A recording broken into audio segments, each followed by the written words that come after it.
Good day, August 11th here in Allegheny National Forest. We have a nice cool morning. It's going to get warmer later on.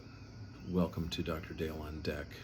Glad that you're able to join us today. Hit the like, subscribe, and notification button if you want to continue on with us, and we are more than happy to spend some time with you. For those of you that haven't tuned in by way of background, I just want to share a little bit that I come from a really diverse background in my career path and in my qualification path and all of that kind of thing. So I've been everything from a probation officer to a drug and alcohol specialist to a pastor and teacher. I've worked in the court system and in retail, and spent about 15 years in full-time pastoral ministry and a total of about 41 years in ministry since being ordained in 1980. So I'm glad that you're with us. I'm glad that we have this opportunity here to just hang out on Melissa and our back deck, my wife Melissa, and we are so thrilled to have you here. So I want to give you just a few ideas here, a few concepts at the beginning of this thing.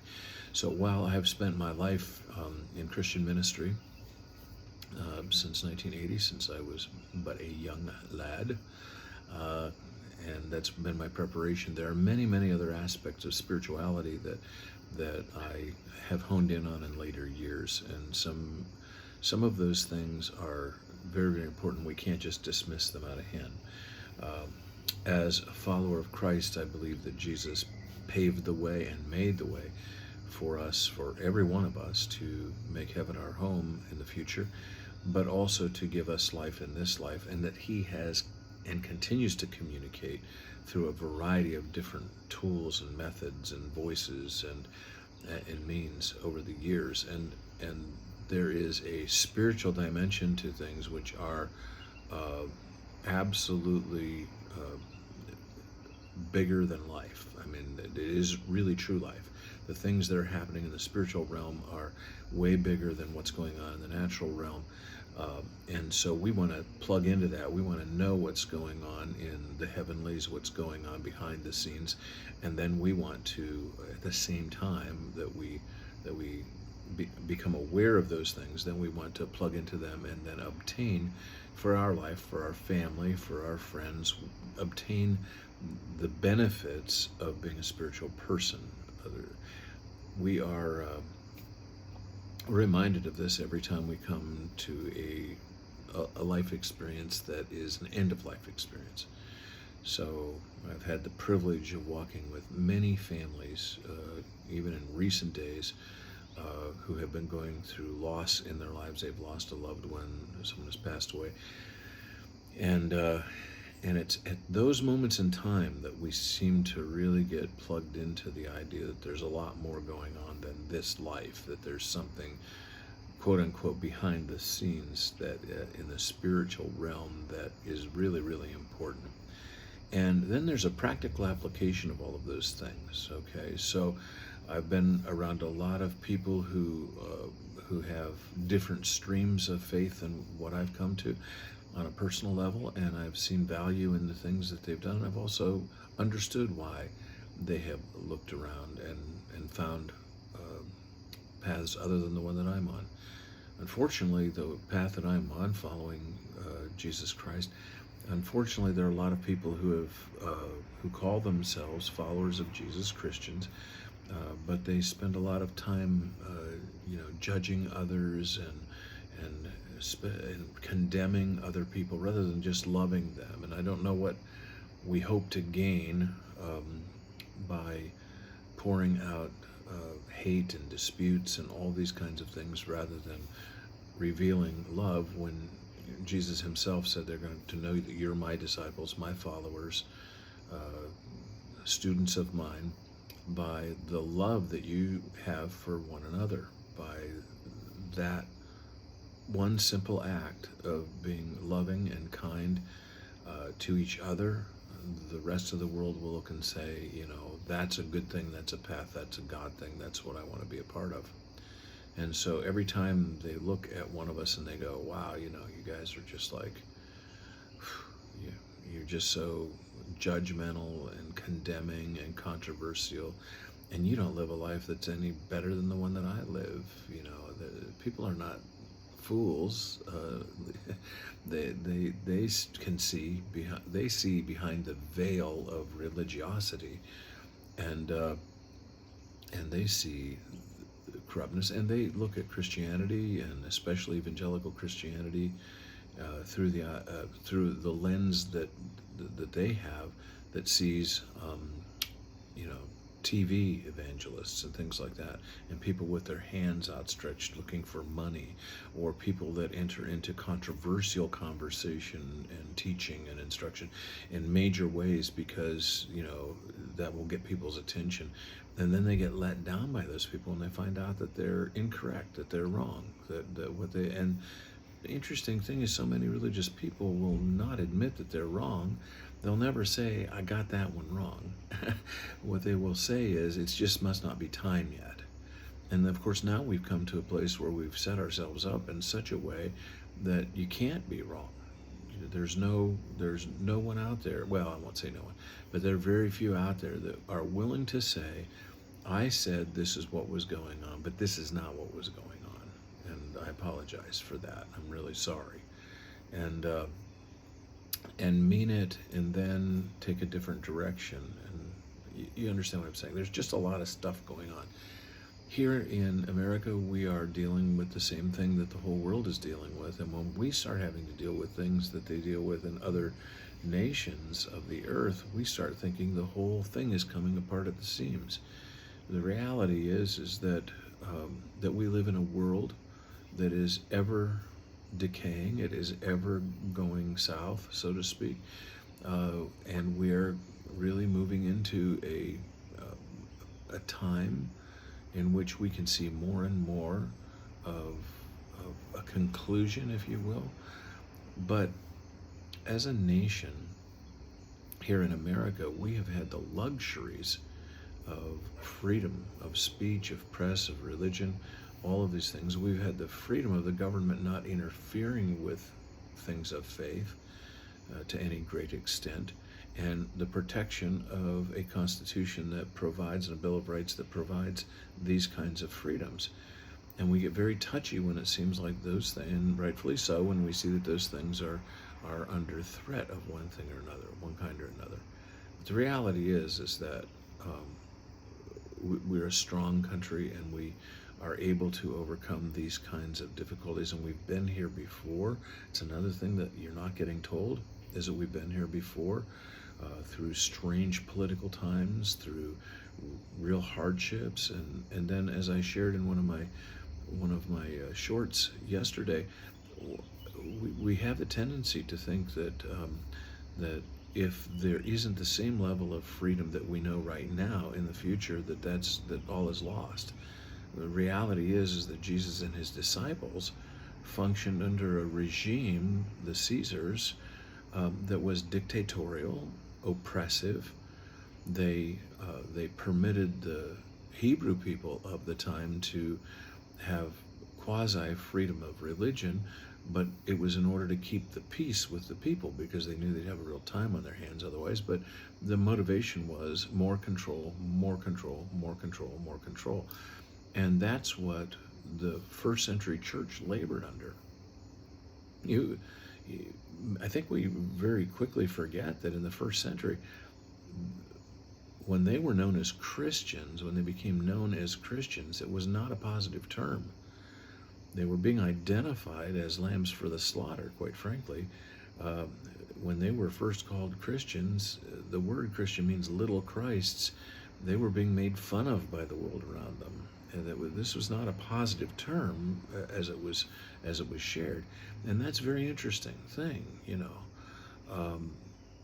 There was such an oppressive regime. We even see the story of Saul, who was employed by the Sanhedrin, the Jewish council, that was always trying to please Rome in order to keep what little freedom they had, sent Saul out along with a team of people to find people following Christ, what they called following the way,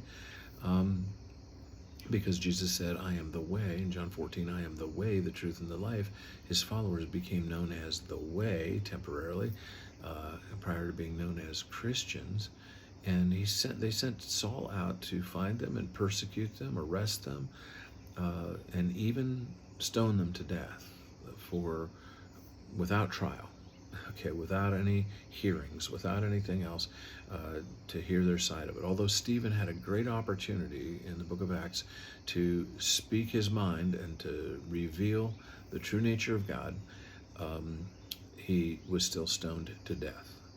And following that incident, God was dealing with Saul's heart. Now Saul, his name would be changed to Paul, or he would change it, or God would change it, somebody would change it to Paul, after he came to the knowledge of Christ and a miracle as he was traveling to a town called Damascus. And as he was on the way, the Lord appeared to him and knocked him off his steed and got his attention. And sometimes we need to be knocked off our steed and for God to get our attention. And that's what happened with Saul, and he became Paul. And we know now that he wrote 2/3 of the New Testament, and so no slacker there. He was a scholar, the equivalent of a doctoral program today. Saul was very learned. He knew his stuff, and he was well respected in that regard. And then he became a follower of Jesus, and then really has taught us over the centuries more and more and more about how to follow God. So we've got a little light coming in here through, here on the deck and through the lattice. So I will have various shades of color on my face, but hang in there with me. So getting back to what we're talking about here, because of all of these struggles that we see going on around us, we have this problem with finding peace in our lives because we worry. We're so full of anxiety. The gas prices went up and the groceries have gone up, and my goodness, I got our electric bill yesterday and I said, I just can't even believe that we have authorized, that the Public Utility Commission has actually authorized the electric company to charge so much more for utilities now than ever before. I've never seen anything like it. I mean, an electric bill that's nearly double what it was a year ago is just outrageous, but we just keep taking it, and we keep, paying it and doing what we have to do because we have to have electricity and so forth. So we have all of these crazy things that are going on, and we'll get through it, we'll get through it, but we act as though this has never happened before.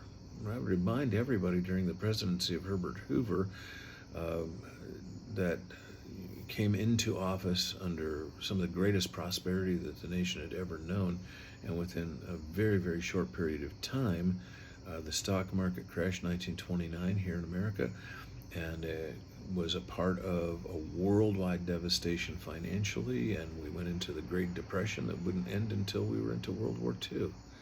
This Great Depression affected everyone in every ways. There were bread lines, food lines.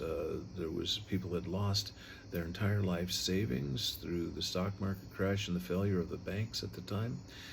People went to the banks and tried to withdraw all of their money in order to, in their minds, survive. And that quick action, that panic invoked, that worry invoked, caused a lot of upheaval in society, and really caused the economic collapse of those days. Thusly, President Hoover was not re-elected to office and he had been a very successful businessman, multimillionaire, prior to becoming president, had not been involved in politics but behind the scenes.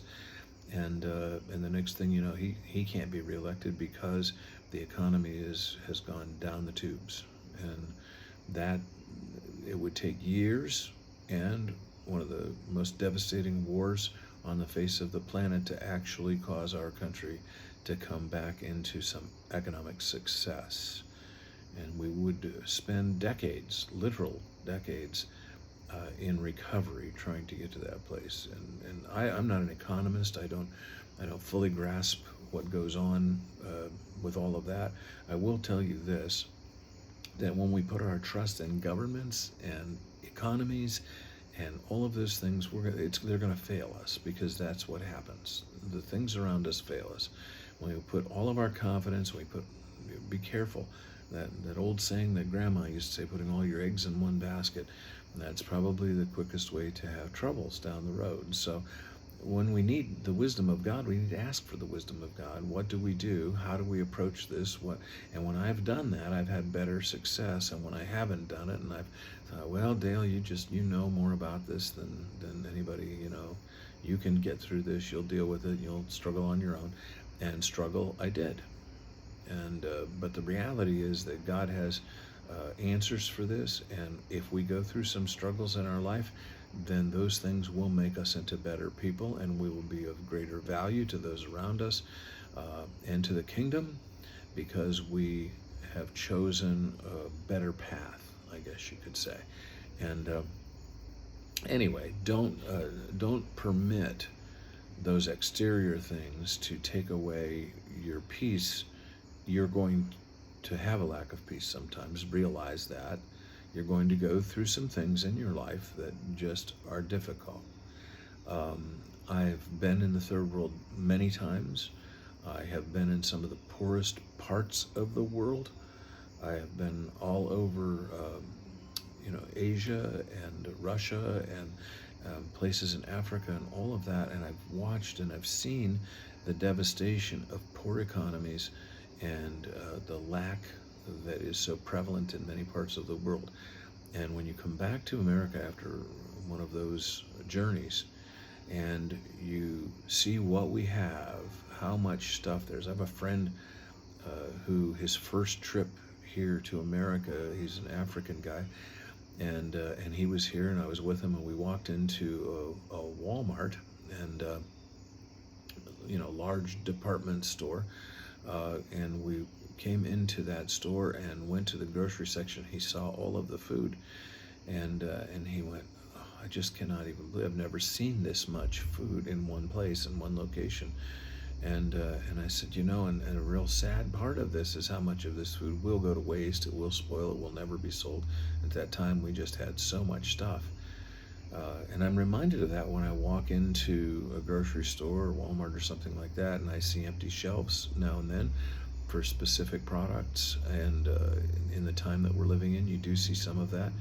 And I start getting worried and concerned about the future. And then I'm reminded that there are other alternatives, that there are things that we can do better, and that we're not alone, that much of the world, if not most of the world, has struggled this way time and time again. If I let worry and anxiety begin to dominate my life, then I will not see joy when it hits me in the face. I will not see peace when it hits me over the head. I will just simply continue on in worry and anxiety.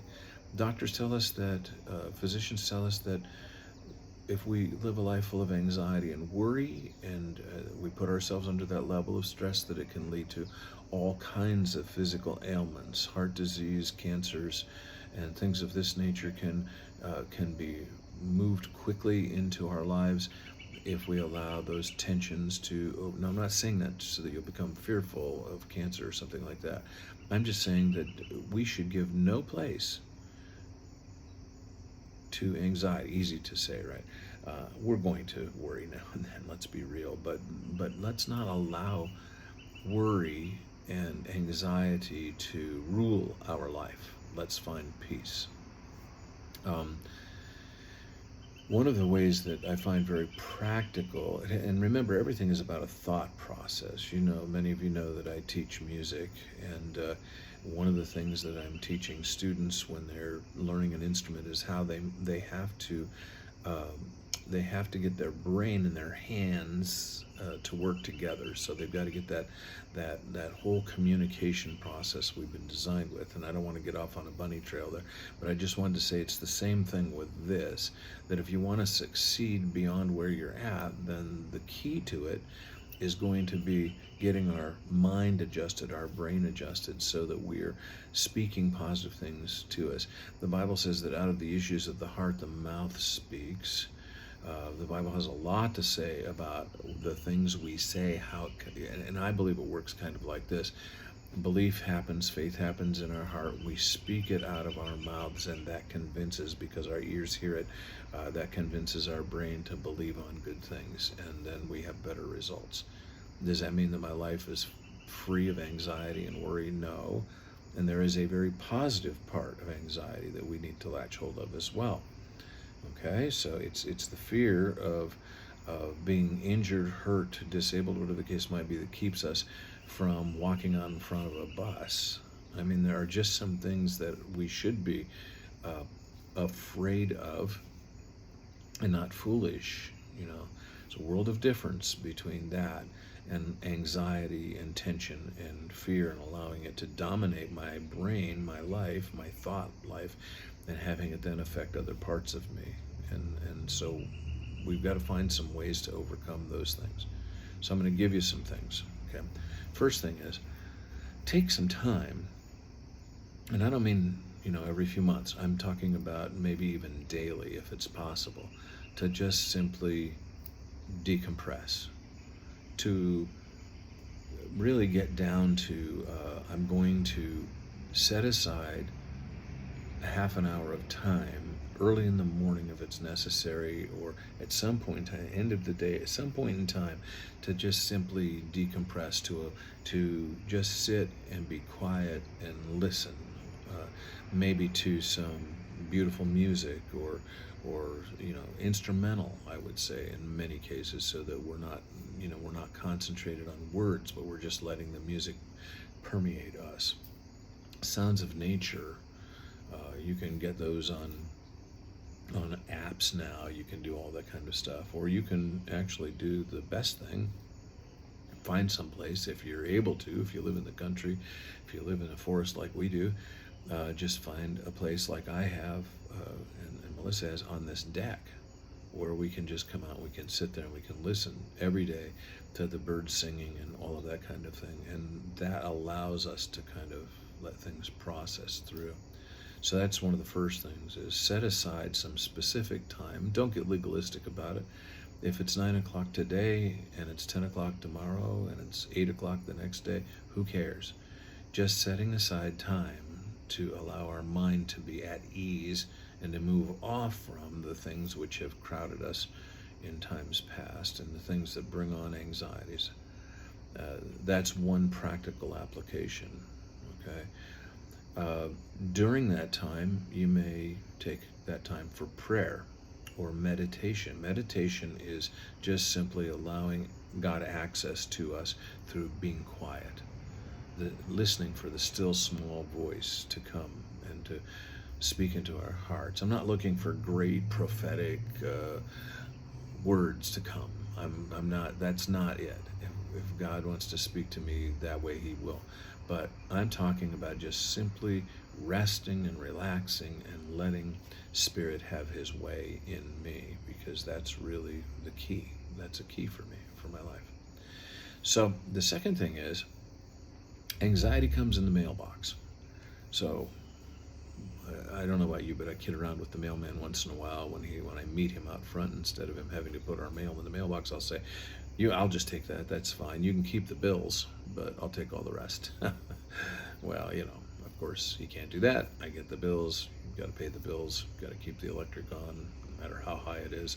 You pay the gas bill, phone, all of these kinds of things in order to keep functional in our lives. And but sometimes those things come and we just don't know what's going to happen next. But do yourself a favor. I've had to learn this the hard way. Don't ignore it. Just open it up. Communicate with whoever you need to. If you're in a struggle, see if there's some things out there that can be helpful to you. Ask God to show you clearly what to do, but take action. So first thing, find a peaceful place. Second thing, take action when action is necessary. Don't postpone it. I'm a procrastinator. I put things off. I'm better now than I used to be. Way better now than what I used to be. But simply, make sure that you press into this. So I have, I get a pension from my life's work from all of those years. I get that once a month, okay? And then I get paid for teaching at a music conservatory, and I get paid once a month. Not a week, not every other week. So a lot more difficult to manage finances and budgets and things like that until you get accustomed to it. And once you get accustomed to it, now you have a pattern. You know what you've got to take care of on a specific day of the month. I'm taking care of these things. Take action. So find a peaceful place, decompress. Secondly, when things come up, take action or find ways to get to solutions. These are very practical ways of relieving yourself from the anxiety and the trouble that wants to set itself up against you. So that's the second thing. The third thing, don't resort to other substances in order to try to overcome anxiety. That will not lead you in a positive path, okay? So, the reality is that if you struggle with areas of addiction in your life, then don't pursue those things when times get tough and anxiety comes, okay? Here's what I know. I know that chemicals, including alcohol, while I make no judgment, and I certainly have no problem with occasionally, if you're not an addicted individual, you can deal with maybe a glass of wine or beer or whatever the case might be now and then. That's up to you. It's between you and God. I don't think you need to make a huge deal out of it. But if you find that you can't control those things, then why would you turn to those in times of anxiety? Here's what we know happens. If alcohol is my problem and I get in trouble when I'm drinking and then I drink, guess what's going to happen? I'm going to get in trouble. Now, does trouble lend itself to peace or worry? Let's be real. It just creates more anxiety, drug addiction, more anxiety, shopping addiction. There's a big one. Shopping addiction, more anxiety, okay? Credit.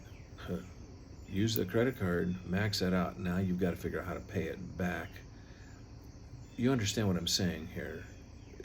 It's not a peaceful avenue to just add more on top of more. So find a peaceful place. Do not procrastinate, but deal with the things as they come and ask God's help, and also look for other means of help if you need it. So there are phone numbers on those bills. There are people that you can talk to. There are ways to work things through, and so that they can be gotten behind us. And we've got to swallow our pride and pursue whatever we need to pursue. Okay. Share with somebody. If you need to spend some time, with someone that knows, whether it's a therapist, a counselor, a pastor,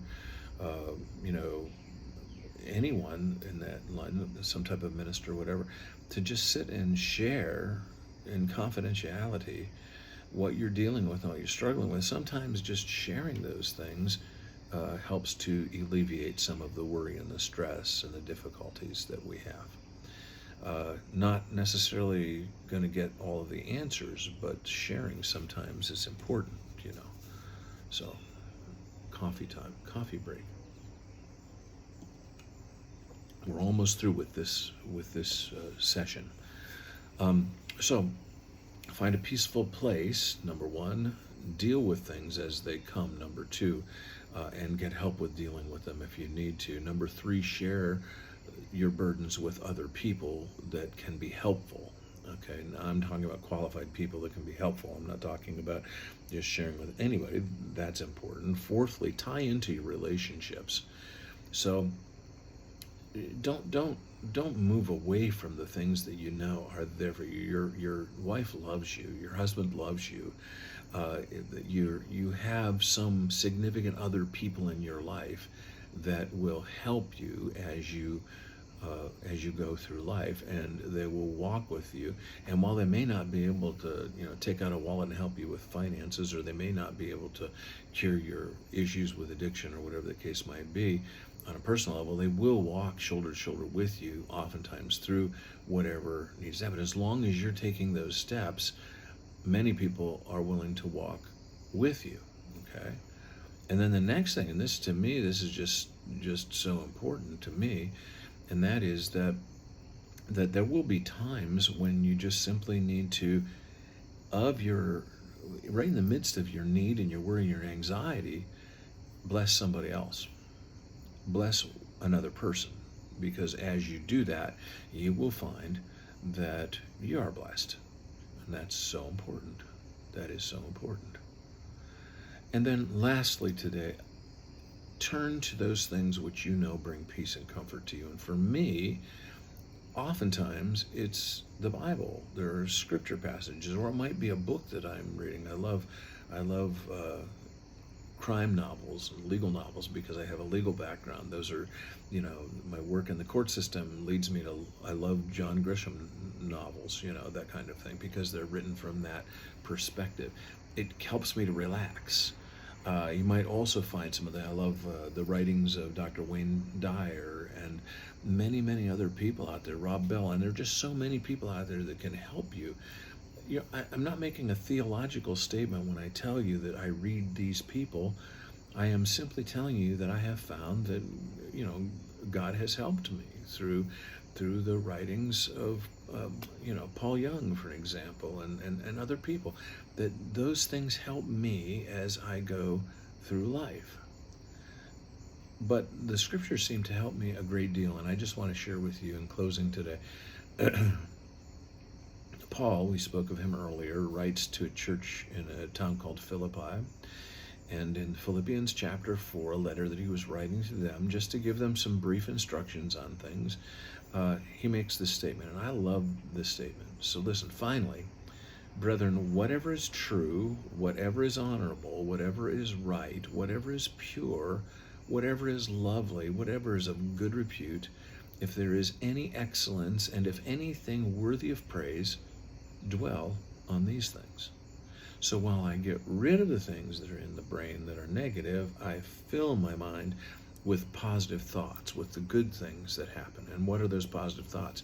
They are the things that are the truth, those things which are honorable, the things which are right, the things which are pure, the things which are lovely, those things which have a good reputation. Any other worthwhile things? That's just kind of a general term that he uses there. You know what the difference is. Dwell on the positive things. Anything that's worthy of praise.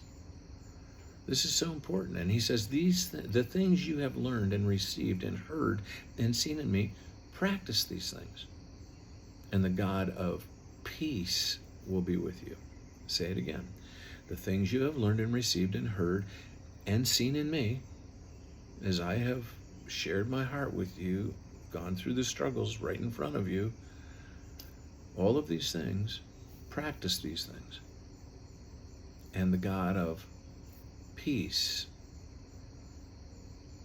will be with you.